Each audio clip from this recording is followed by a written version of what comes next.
Salut à tous et bienvenue dans un tout nouvel épisode du podcast. Aujourd'hui, on va parler d'un truc super courant et un peu frustrant. T'as déjà eu cette impression bizarre quand tu parles français? Genre, tu choisis les bons mots, tu fais pas vraiment de fautes, mais il y a un petit décalage. Tu sens que ça sonne pas tout à fait français, comme si c'était propre, correct, mais pas vivant, pas naturel. Mais oui, c'est exactement ça. Et tu sais quoi?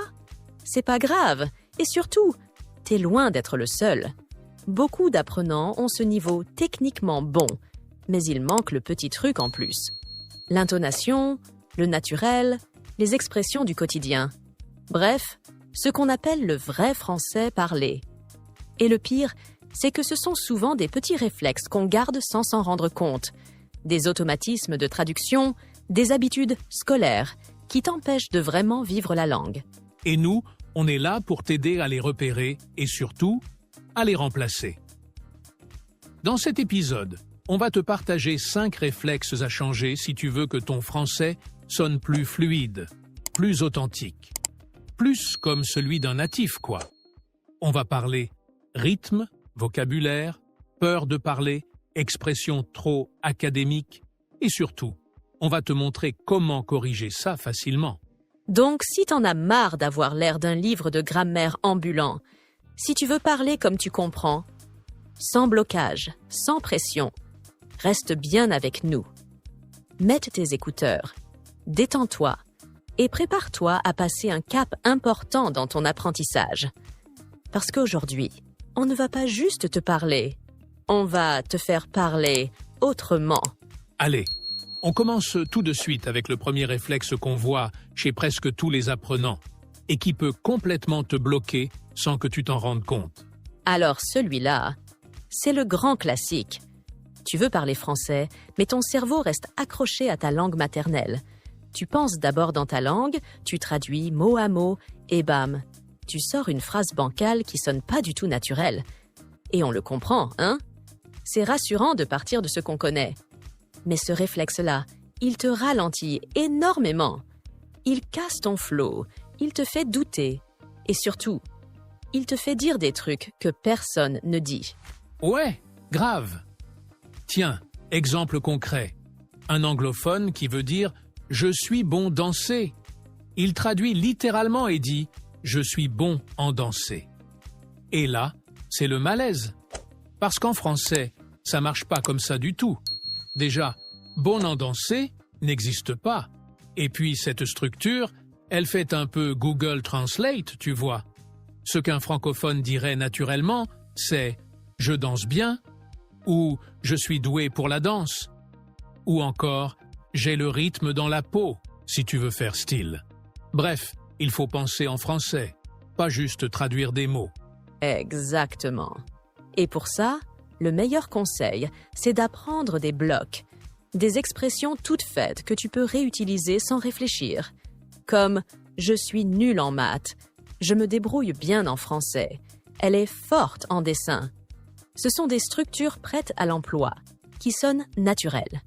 Et plus tu les entends, plus ton cerveau les enregistre.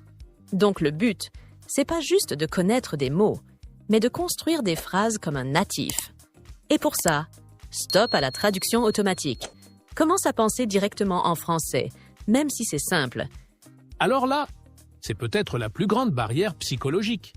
Beaucoup d'apprenants attendent d'avoir la phrase parfaite en tête avant d'oser ouvrir la bouche. Ils veulent éviter les fautes, les hésitations, les « et résultat, ils ne disent rien. Silence total. Et c'est super frustrant, parce que la conversation passe devant eux, et ils restent bloqués. Mais oui, le truc, c'est que même les natifs font des erreurs. On oublie un mot, on se répète, on change de sujet en plein milieu de phrase. C'est normal. Personne ne parle comme un livre. Donc vouloir être parfait, c'est se mettre une pression inutile. Ce qu'il faut, c'est oser. Oser parler mal. Oser chercher ses mots. Oser dire des phrases simples. Parce qu'en réalité, plus tu pratiques, plus tu t'améliores naturellement, sans même t'en rendre compte. C'est exactement ça. Et je vais te dire une vérité un peu brutale mais libératrice. Si tu veux parler un jour comme un natif, tu dois d'abord parler comme un débutant. Tu dois passer par cette phase de brouillon. Et c'est pas grave, c'est même nécessaire. Chaque erreur te rapproche de la fluidité. Alors arrête d'attendre d'être prêt. Commence maintenant. Même avec des fautes, même avec 3 mots. L'important, c'est d'exister dans la conversation. Tu vois, c'est un truc qu'on entend tout de suite. Quand quelqu'un dit « je ne sais pas »,« je suis désolé »,« je ne peux pas venir aujourd'hui », on sent direct que c'est du français appris dans un livre. Et attention, c'est pas une critique, hein? C'est normal de commencer par là. Mais le problème, c'est que si tu restes bloqué dans ce français ultra propre, ultra formel, tu vas avoir du mal à t'intégrer dans une vraie conversation. Tu vas sonner un peu déconnecté, tu vois? Grave. Parce que dans la rue, dans les cafés, entre potes, personne ne parle comme un livre. On dit pas « je ne sais pas », on dit « je sais pas » ou carrément « sais pas ». On dit pas « je suis désolé », on balance un rapide « désolé » ou même « oups, ma faute ». Le français de tous les jours, c'est plein de petites coupes, de contractions, de raccourcis, et c'est ça qui rend ton français vivant. Si tu veux parler comme un vrai francophone, faut accepter de salir un peu ton français scolaire. Et pour ça, il n'y a pas de magie. Tu dois t'imprégner du français tel qu'il est vraiment parlé. Tu veux des expressions qui claquent? Apprends à dire « t'inquiète » au lieu de « ne t'inquiète pas ». Ça roule pour « tout va bien ». Grave pour dire « oui » ou « je suis d'accord ». Carrément, pour montrer que t'es super chaud. Et le mieux, c'est d'écouter les Français parler. Podcasts, séries, vlogs, même des TikTok si tu veux. Et tu répètes encore et encore. Même si au début ça te semble bizarre ou trop familier, c'est comme ça que ton oreille et ta bouche s'habituent. Alors là, c'est une erreur qu'on remarque souvent chez les apprenants, même avancés.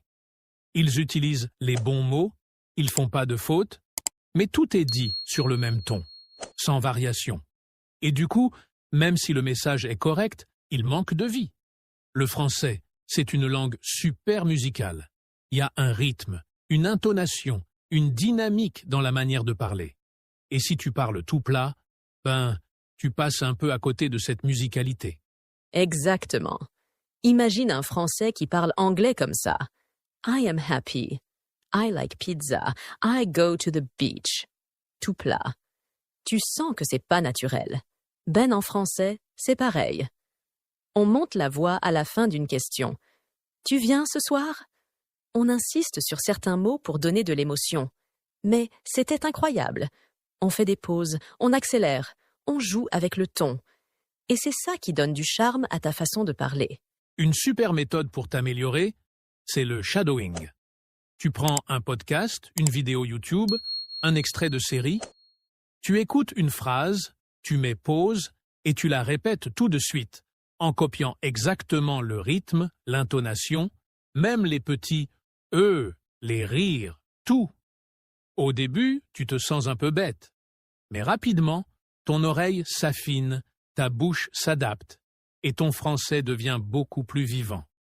Franchement, c'est un des meilleurs exercices pour parler comme un natif. Et puis c'est fun, hein? Parce que tu joues un rôle, tu t'amuses avec les sons, tu rentres vraiment dans la langue.